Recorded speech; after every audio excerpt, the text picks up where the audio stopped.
తెలుస్తుంది సన్నబియ్యం. ఇదేనా? రేషన్ కార్డే కాదు, సన్నబియ్యమే కాదు, పేదవాడి ఆత్మ గౌరవమే ఇందిరమ్మ ఇల్లు.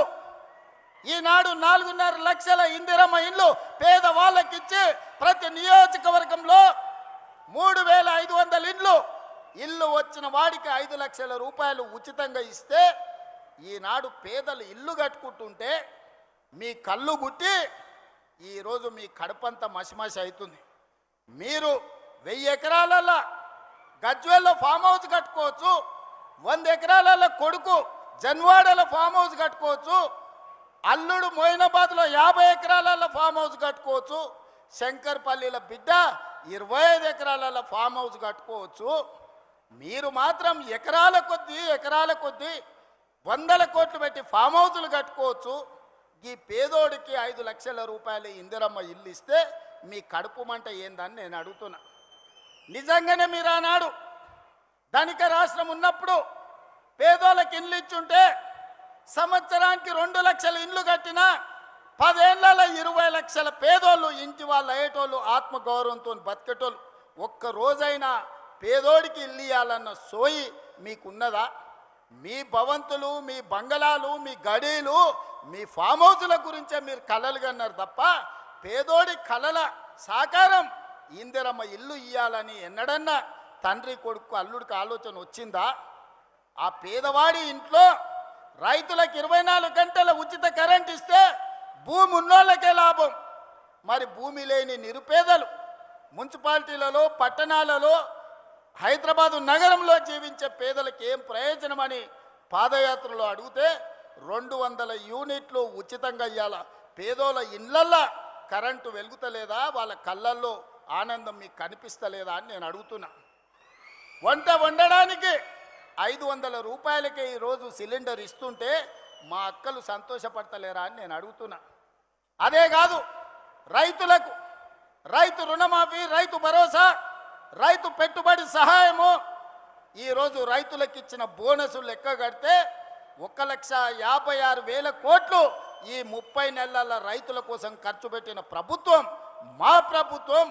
వ్యవసాయం దండుగా కాదు, వ్యవసాయాన్ని పండుగ చేస్తాం, రైతుల కళ్ళల్లో ఆనందం చూస్తాం.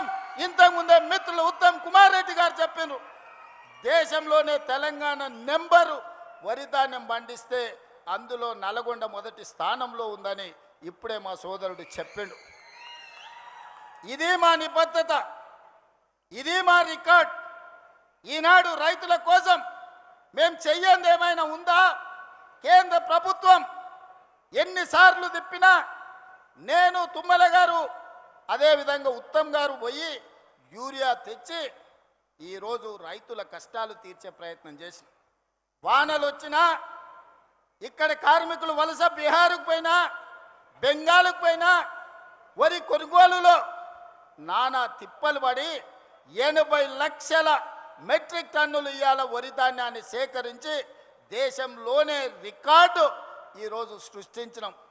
కాళేశ్వరం నుంచి చుక్క నీరు రాకపోయినా ఒక్క సంవత్సరంలో 2,88,000 మెట్రిక్ టన్నుల వరి ధాన్యాన్ని ఉత్పత్తి చేసి దేశంలోనే నెంబర్ 1గా తెలంగాణ రాష్ట్రాన్ని ఇవాళ మేము నిలబెట్టినాం కదా. మరి కాళేశ్వరం కట్టి 1,00,000 కోట్లు ఖర్చు పెడితే 3 ఏళ్లలోనే కట్టుడు కూలుడు 1,00,000 కోట్లు గోదావరిలో కొట్టుకుపోవుడు అయిపోయింది. అది ఇవాళ కాళేశ్వరం కాదు, కూలేశ్వరం అయిపోయింది.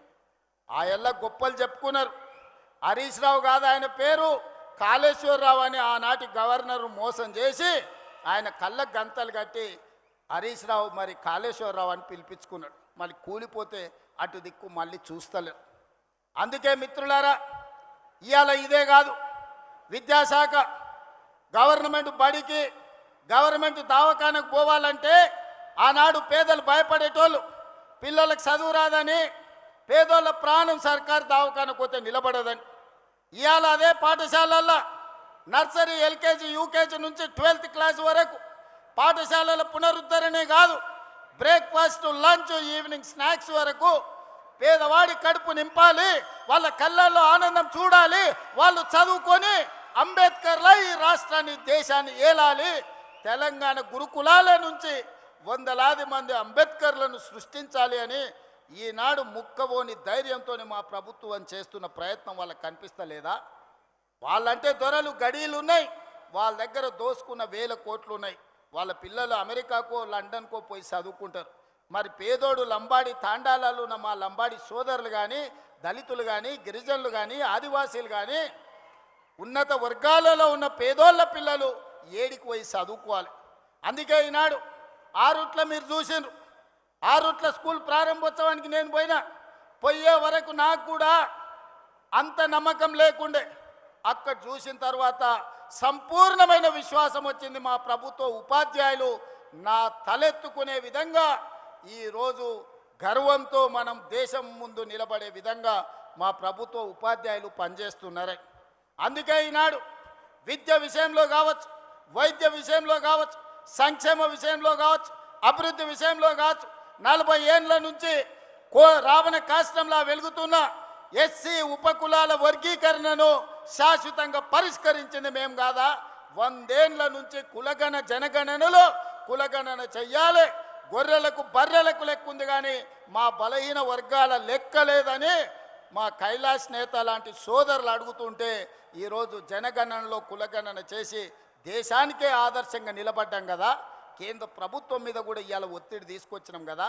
ఇవన్నీ మేము సాధించిన విజయాలు కాదా? 2.5 సంవత్సరాలలో 30 నెలల్లో 70,000 ప్రభుత్వ ఉద్యోగాలు ఇచ్చిన ఏ ప్రభుత్వం ఉన్నా ఈ దేశంలో నేను సూటిగా సవాలు విసురుతున్నా. శాఖల వారీగా లెక్కలు చెప్తా, అసెంబ్లీకి రాండి. 30 నెలల్లో 70,000 ప్రభుత్వ ఉద్యోగాలు ఇచ్చి నిరుద్యోగుల ఆత్మగౌరవాన్ని నిలబెట్టిన ప్రభుత్వం మాది కాదా? ఇవాళ అందుకోసం ఈ ప్రభుత్వం పోవాలనా? ప్రజాపాలన పోవాలనంట, పాపాల భైరవుడు రావాలనంట. ప్రజాపాలన ఎందుకు పోవాలి? రేషన్ కార్డులు ఇచ్చినందుకు పోవాలనా? సన్నబియ్యం ఇచ్చినందుకు పోవాలనా? ఇందిరమ్మ ఇల్లు ఇచ్చినందుకు పోవాలనా? ఉచిత కరెంట్ ఇచ్చినందుకు పోవాలనా? లేకపోతే మీ ఫీజు రియంబర్స్మెంట్ చేసినందుకు పోవాలనా? 21,000 కోట్ల రూపాయల రైతు రుణమాఫీ చేసినందుకు పోవాలనా? ఎకరాకు 6,000 లెక్కన 27,000 కోట్లు ఇప్పటికీ రైతు భరోసాలు ఇచ్చినందుకు ప్రజాపాలన పోవాలనా? నర్సరీ నుంచి 12వ తరగతి వరకు నాస్టతో పాటు లంచ్ పెట్టి పిల్లల చదువులను బాగు చేసినందుకు పోవాలనా? స్కిల్ యూనివర్సిటీ తెచ్చినందుకు పోవాలనా? ఏటీసీలు అడ్వాన్స్ టెక్నాలజీ సెంటర్లు తెచ్చినందుకు ప్రజాపాలన పోవాలనా? పాలిటెక్నిక్లను పునరుద్ధరించినందుకు ప్రజాపాలన పోవాలనా? దేనికోసం ప్రజాపాలన పోవాలని నేను అడుగుతున్నా. నువ్వు వదిలేసిన ఎస్ఎల్బిసి